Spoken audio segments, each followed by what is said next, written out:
Coming to you from deep inside the bowels of a great big empty. Get ready for another episode of The Home Defense Show with Skip Coryell.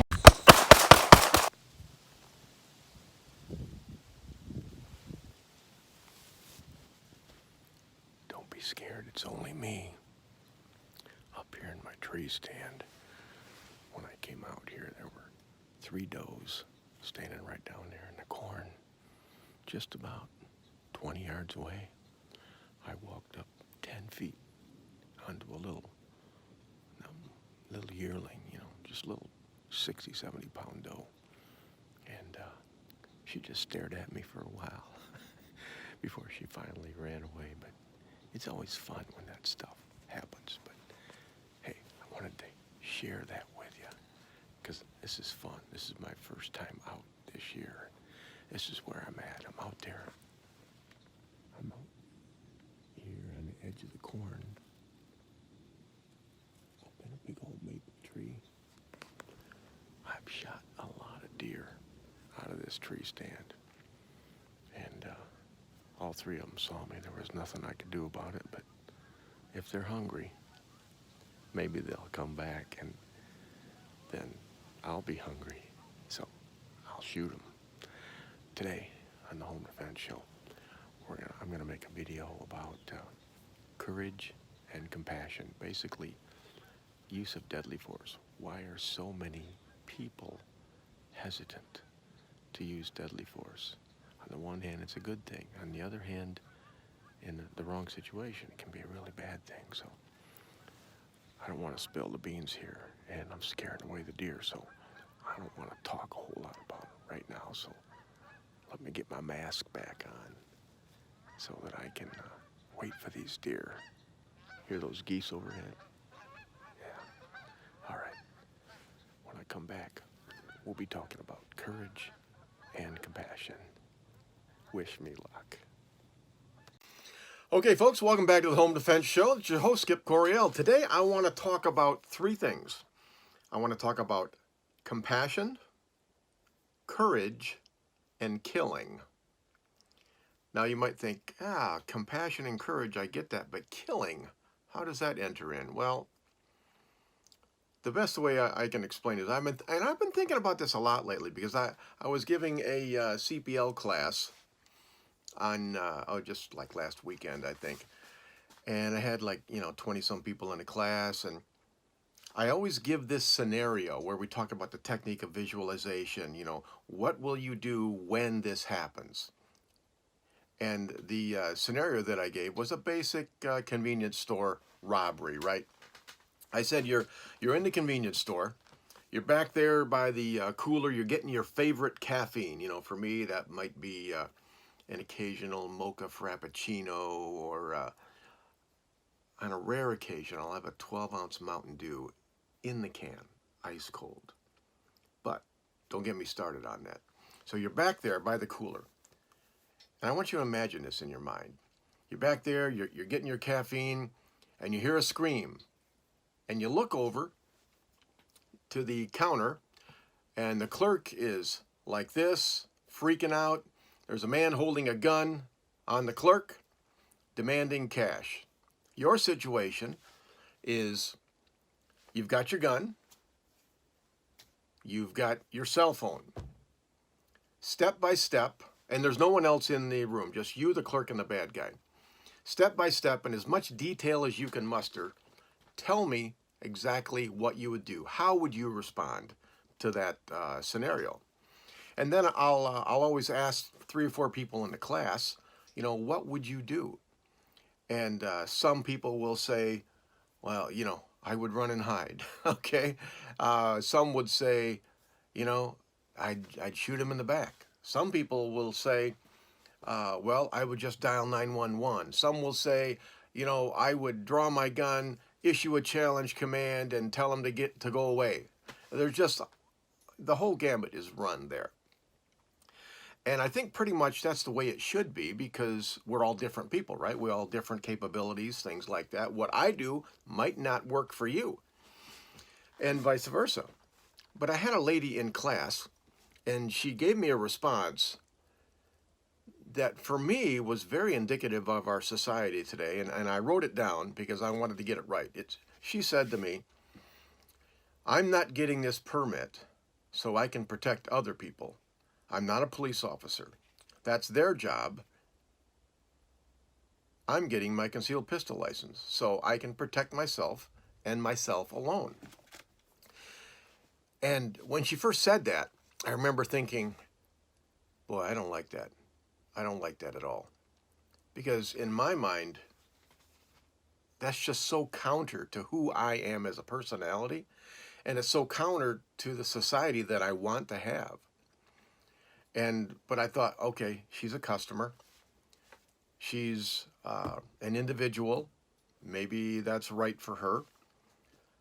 But I want to challenge her to not stay where she's at. I want her to become a better person, not someone who is selfish. And that's a very selfish statement, self-centered. And I know a lot of you feel that way, okay? You go, hey, I got the gun to protect myself. I see it on Facebook comments all the time. Hey, it's not my job to protect other people. Well, there's one of the chapters that I wrote in Concealed Carry for Christians was called, Am I My Brother's Keeper?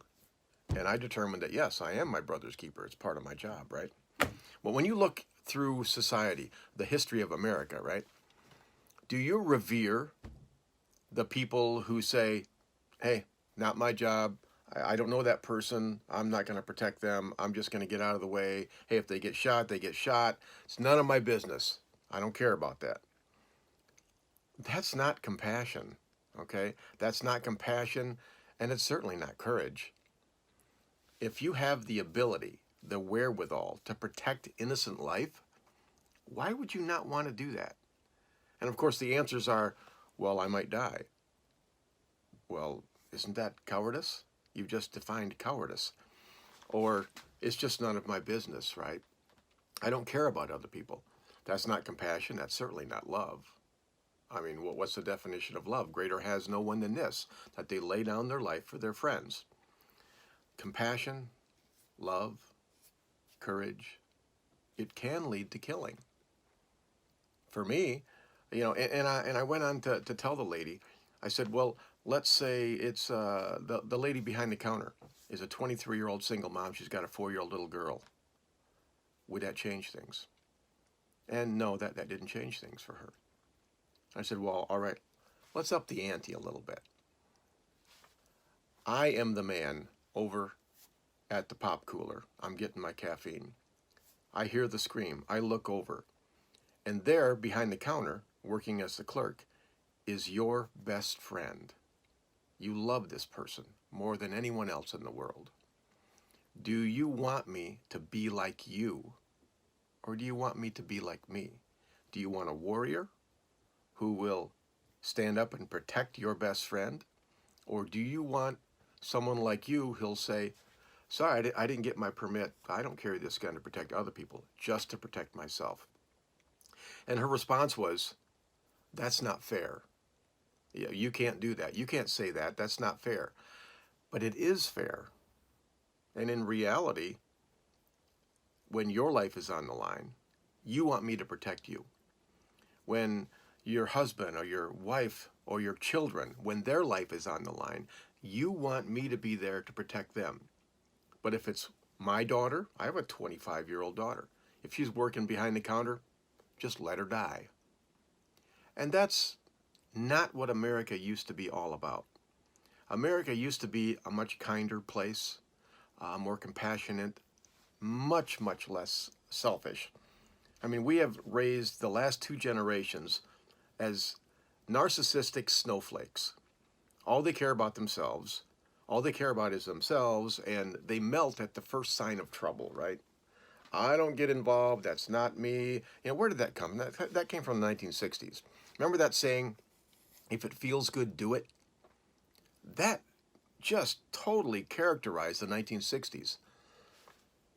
When you have that saying as a life philosophy, the outcome is predictable. Because you're saying, If it feels good, I'm going to do it. I don't care how it affects other people. If live and let live. If it feels good, do it. Let me do whatever I want to do. Well, what did that mean to Charles Manson? That meant killing a lot of people. What does it mean to the mass shooter? What does it mean to the serial rapist? Even the average person, this lady in class, what did that mean to her? I mean, hey, I'm just going to get my Frappuccino. I'm going to get out of here. I'm going to go drink it. It's nice, ice and cold. Whatever happens to you, I don't care. That's not what I'm all about, and I hope that's not what you're all about. But I think I got her to thinking. I didn't want to insult her. I didn't want to embarrass her in front of the class, so I was gentle on it, but I think I got my point across. You know, just because you're selfish today doesn't mean you should be selfish or that you have to be selfish a year from now. Just because you're a lousy shot today and you don't have the capability of intervening and protecting innocent life in that scenario, doesn't mean that a year from now you can't be a good shot.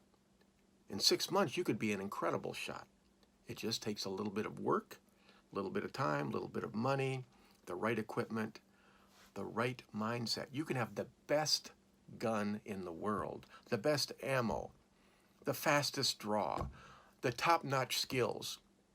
But if you don't have the courage, the compassion for your fellow man, you're worthless, okay? You're of no use to society. You know, the coward dies 1,000 times. The coward dies every day of his life. But the brave, they die but once, and it's a grand and glorious death. It's important how you live, but it's equally important how you die. Now, inside Concealed Carry for Christians here, I've got this, there's a chapter on the Warrior Creed. The Warrior Creed, this is from Robert L. Humphrey. And the Warrior Creed says, wherever I walk, everyone is a little bit safer because I am there. Wherever I am, anyone in need has a friend. Whenever I return home, everyone is happy I am there. Ask those questions about yourself. When you come home, are people happy that you're there? If they're not, you need to make a change. Do people feel safer when you walk in the room? If they don't, make a change, okay? You don't have to stay where you are. You don't have to stay selfish. You don't have to be a coward. You don't have to do that. You know, and what I tell my students, you know, what's the difference between you and a United States Marine? Training. That's the only difference. Less than 1% of CPL holders nationwide get any training beyond what the government makes them do. And that's sad. That's sad, it's pitiful, and it's shameful. Get more training. The more training you have, the more courage you have. The more courage you have, the more compassion you'll have. Okay? You have to be able to make that shot when innocent life is in danger. I encourage you to change. Always upgrade. Always improve as a human being. Well, enough preaching for now. I'll preach again next week. But remember, as iron sharpens iron, so one person sharpens another. And I'm here to sharpen you today, and you in turn sharpen me. That's our social contract. All right, folks, that's enough for now. This is the end of the Home Defense Show, but I want you to get some more training. Check out homedefenseshow.com. Check out mwtac.com. Midwest Tactical. Gabe Suarez from Suarez International. Check them out. You want top-notch training? Go there. Center Shot Indoor Gun Range.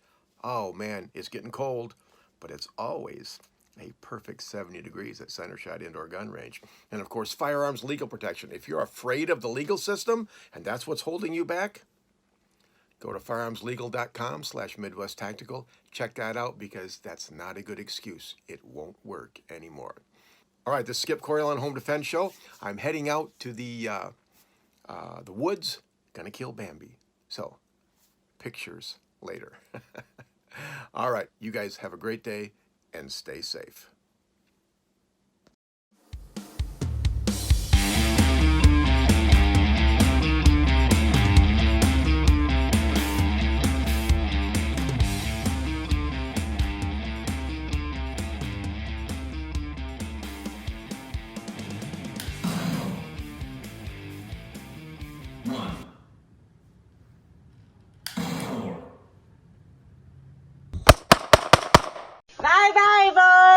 one storming the castle.